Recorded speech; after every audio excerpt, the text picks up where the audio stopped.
네, 코스모스 읽기 시작해 보도록 하겠습니다. 예, 오늘 지난 시간에 이어서 뉴턴에 대해서 좀 더 다뤄보기로 할 건데요. 일단 첫 번째 문장 보도록 하겠습니다. 뉴턴은 wrote 썼습니다. with undisguised pride. 자, disguise는 변장이죠. 그러니까 변장하지 않은, 그러니까 솔직한 어떤 pride를 썼어요. 어디에 썼나 봅시다. in the Principia. Principia는 그 뉴턴이 쓴 책이죠. 책의 이름이죠. 미적분학에 관련된 책이고 만유인력이나 모든 뭐 그런 뉴턴의 주요 업적들이 이 책에 이제 모두 정리가 되어 있죠. 그러니까 상당히 대단한 책이죠. 그래서 이제 그 스스로도 상당히 이제 이 부분이 자랑스러웠던 것 같아요. 그래서 그는 그 책 서문 안에도 그 전혀 숨기지 않고 그 자랑스러운 프라이드를 그대로 기록을 한 거죠. 어떻게 했냐 보시면은 자, I now demonstrate 증명했습니다. The frame of the system of the world. 그러니까 세상이 여기서 이 the world라는 거는 지구만을 의미하는 게 아니죠. 우주 전체를 말하는 거죠. 이 세상에 어떠한 시스템의 어떠한 프레임으로 되어 있는지 증명했다. 그러니까 케플러가 증명이라기보단 발견한 부분은 뭐 한 행성의 운동이었다고 하면은 뉴턴이 이제 만유인력을 통해서 증명한 거는 그 더욱더 이제 근본적인 거를 증명을 한 거죠. 그러니까 이 정도의 뭐 자만심 가질만 하다고 생각합니다. 자, 다음 문장 보도록 하죠. He resolved to abandon those scientific endeavors. 자, 봅시다. 그는 결심했죠.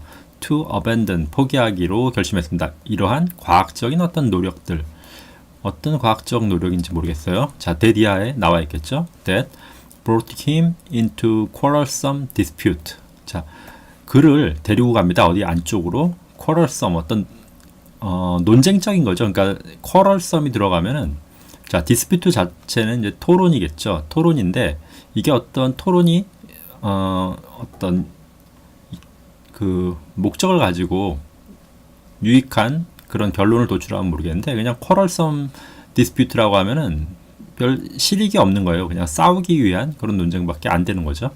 자, with other scientists, 그러니까 다른 과학자들과의 그러한 quarrelsome한 dispute를 로 몰아가는 그러한 과학적인 노력에 대해서 이제 뉴턴은 이제 하지 않기로 결심을 했다라는 말이겠죠.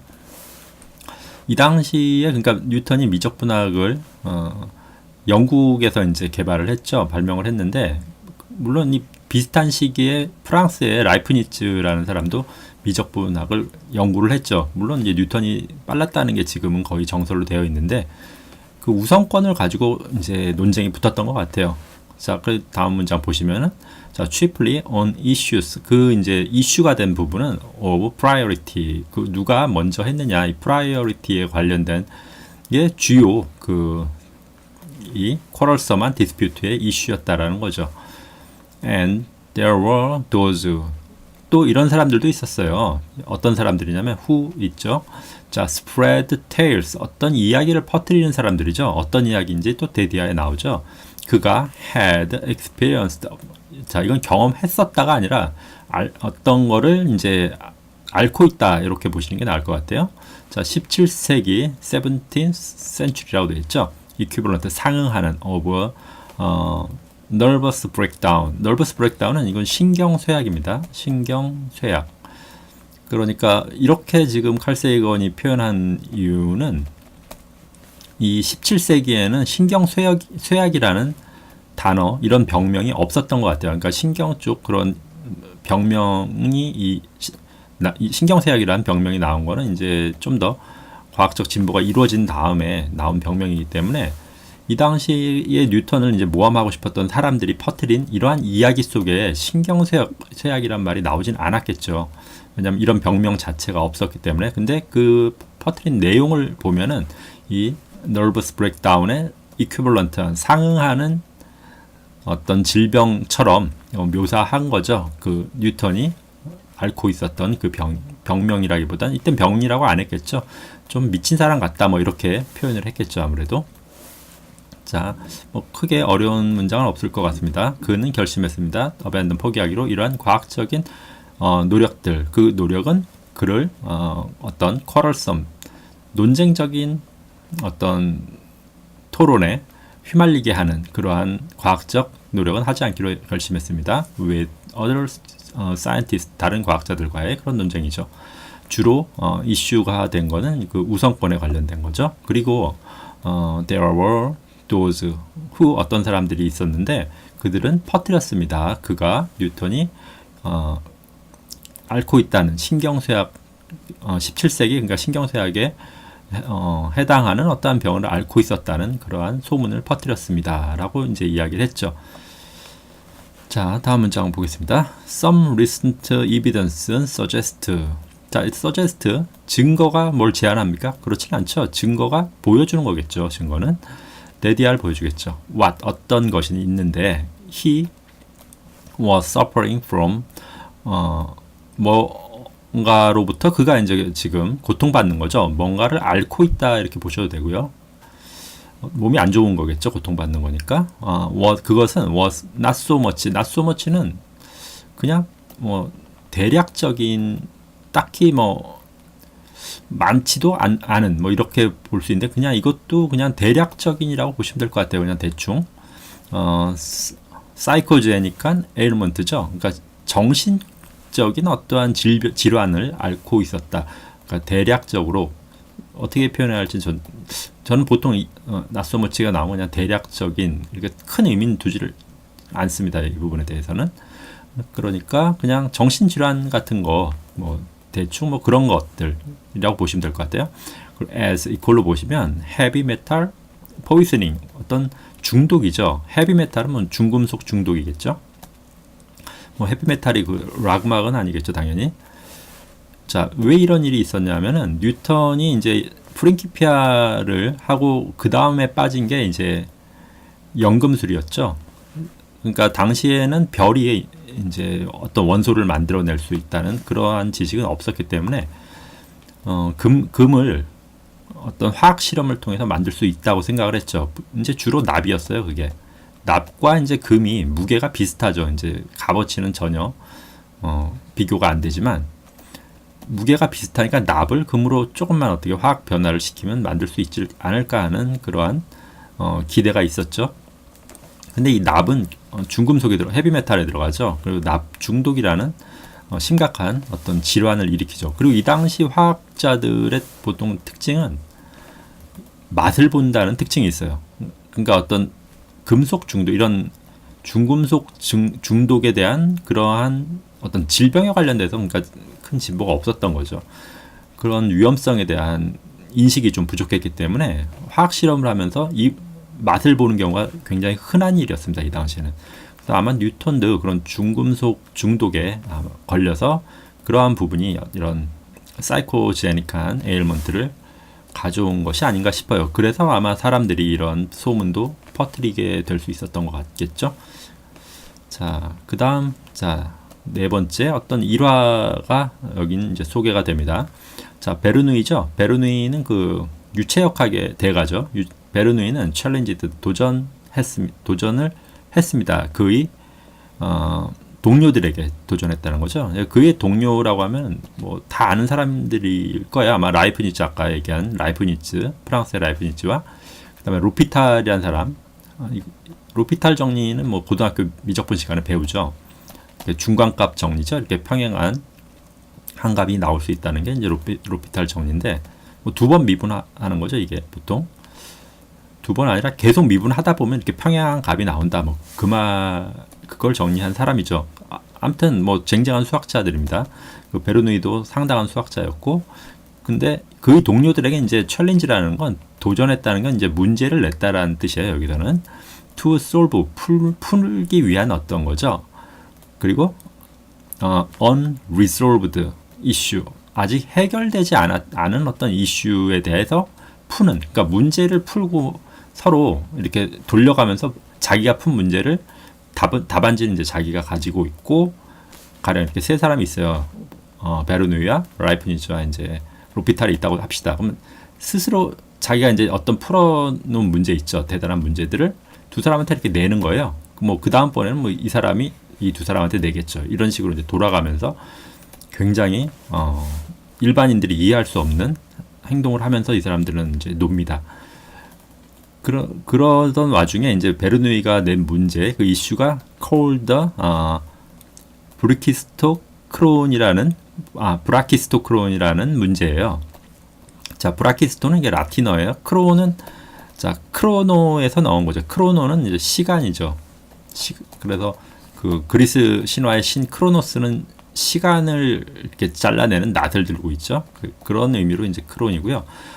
브라키스토는 이거는 가장 짧다라는 의미를 가지고 있습니다. 그러니까 뭐 두 개 합쳐놓으면은 가장 짧은 시간이라는 뜻이 되겠죠. 이걸 한국말로 하면은 이제 최속 강하선이라는 그 말로 이제 번역이 되는데 내용은 그렇게 어렵지 않습니다. 간단해요. 자, 이렇게 벼랑 끝에서 어떠한 지점으로 이 지점이라고 합시다. 공을 굴려야 돼요. 공이든 뭐 바퀴든 굴려야 되는데 어떤 형태로 비탈을 만들었을 때 이 지점에 가장 빨리 도달할까를 연구하는 거죠. 그게 뭐 이제 직선일 수도 있고요. 뭐 이런 식의 만곡을 그리는 곡선일 수도 있고, 혹은 뭐 이런 또 곡선일 수도 있겠죠. 근데 이 곡선이 어떤 곡선이냐는 거죠. 그냥 곡선을 아무렇게나 만드는 것이 아니라 어떤 곡선을 만드느냐가 이제 중요한 거죠. 그렇게 봤을 때 그 곡선을 찾아내는 문제가 이 브라키오크론이라는 문제예요. 근데 답은 그 사이클로트론인가요? 그게 뭐더라? 아마 대학교 그 캘큘러스라는 미적분학 챕터 1에 보시면은 사이클로이드죠. 이 사이클로이드라는 곡선을 배우실 겁니다. 바퀴가 있고 여기에 이제 전등 불을 달아놓고 이 바퀴를 굴리면은 이 전등이 이렇게 이동을 하죠. 이동을 해서 맨 꼭대기로 가고 다시 한 바퀴 돌면 일로 오죠. 이때 전등이 그린 이 궤적을 사이클로이드라고 하는데, 이 사이클로이드를 뒤집으면 돼요. 이렇게 뒤집으면은 그게 이제 어느 위치에다 하든 뭐 이렇게 해도 되고 여기다 딱 맞춰도 되고 뭐 상관없습니다. 어느 위치에다 하든 그 위치에 이동하는 공이나 바퀴에 이동하는 시간은 가장 짧습니다. 이 사이클로이드를 뒤집어 놓은 형태가.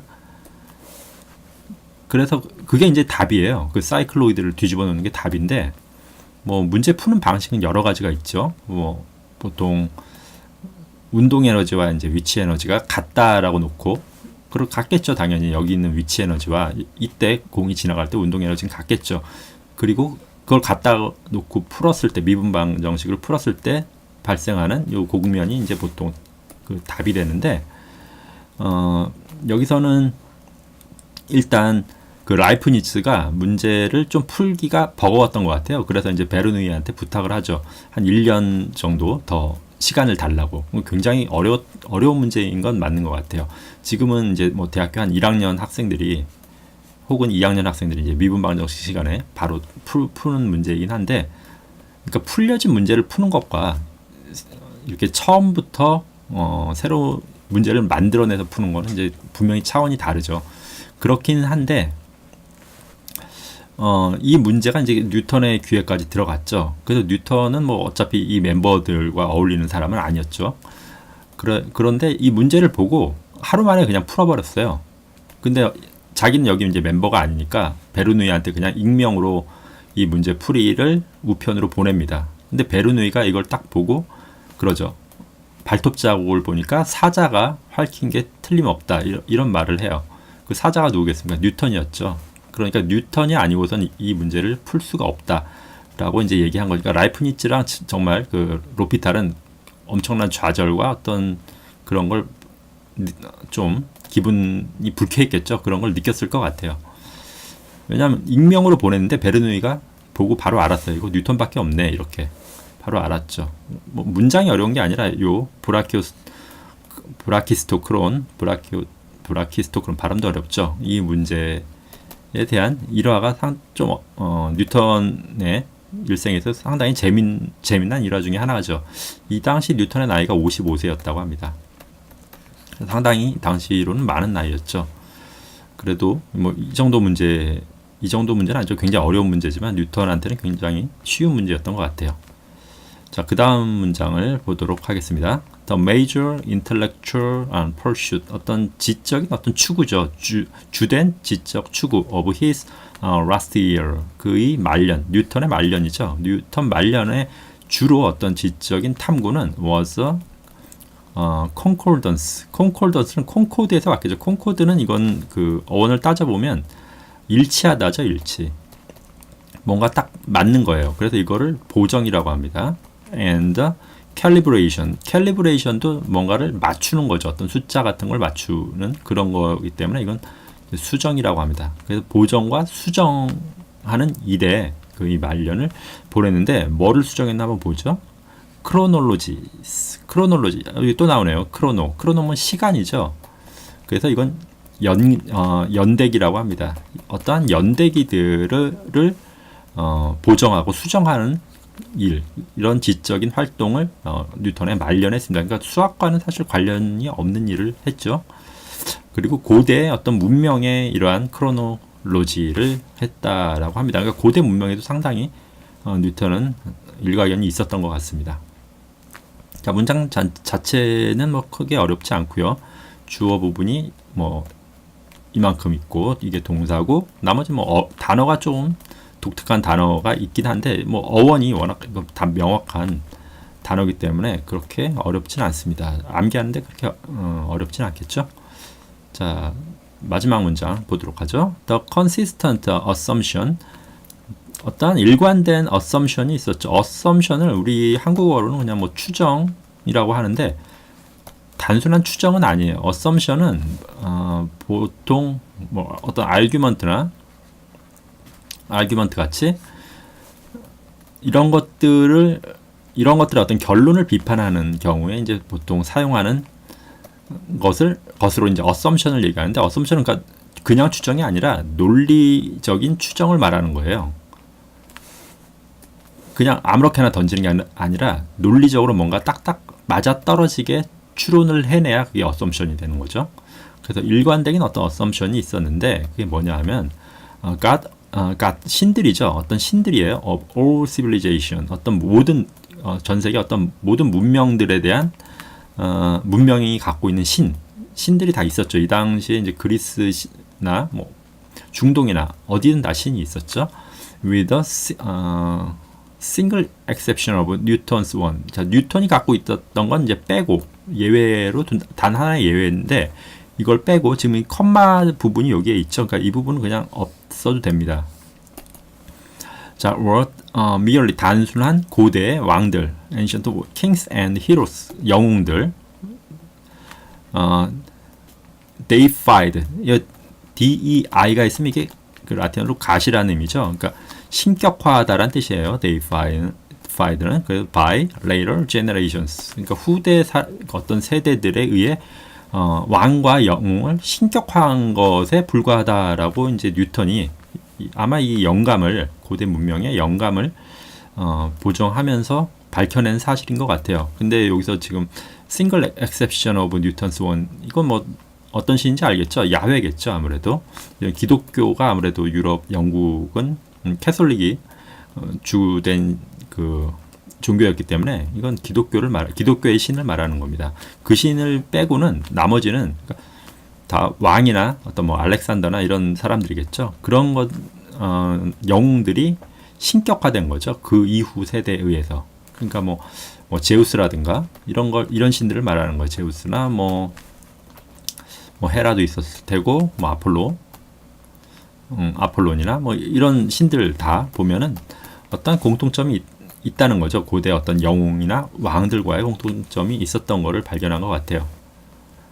그래서 일단 요 부분은 뭐 크게 문장 전체적으로 다 어려운 부분은 없어요. 근데 이 내용 자체 안에 품고 있는 것들이 약간 모르는 내용들이 아마 있을 수 있다고 생각이 됩니다. 뭐 브라키스토크롬, 이거 아직 발음하기 참 어렵네요. 브라키스토크론입니다. 브라키스토크론이라든가 뭐 17세기에는 nervous breakdown이 없었다든가 그런 것들, 뭐 뉴턴의 말년에 어떤 연금술에 빠졌던 일들이라든가 이런 것들에 대한 그냥 재미난 좀 이야기들 정도가 있고, 문법이나 영문 자체를 읽는 데는 큰 부담은 없을 거라고 생각이 되네요. 자, 그러면 오늘은 여기까지 이 정도 해야 될 것 같습니다. 자, 마치겠습니다.